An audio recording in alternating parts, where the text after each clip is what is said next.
আমরা মনে করি যে যদি আমরা সবাই সহযোগিতা করি এবং সরকার যদি সদিচ্ছা দেখায় তাহলে সম্ভব।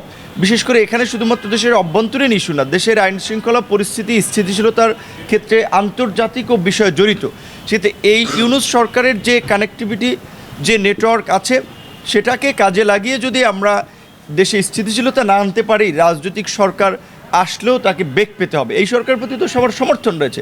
নির্বাচনের একটা রোডম্যাপ সরকার বলেছে ডিসেম্বরের দিকে কিংবা প্লাস মাইনাস আরও 6 মাস হতে পারে। আমরা তো একটা সম্ভাব্য ডেট ধরেই রাজনৈতিক দলগুলো প্রস্তুতি নিচ্ছি, কিন্তু যতদিন তারা ক্ষমতা আছে ততদিন তো তাদেরকে সহযোগিতা আমাদেরকে করতে হবে। এই ক্ষেত্রে একটা সরকারের দুর্বলতা আমরা দেখতে পারি, যেটা আপনারাও দেখেছেন, যে 6 মাস ধরে সরকারের লোকাল গভর্নমেন্টে কোনো ইলেকটেড প্রতিনিধি না থাকার ফলে জনসেবা এবং উন্নয়নমূলক কর্মকাণ্ডে কিন্তু মারাত্মক বিঘ্ন ঘটছে।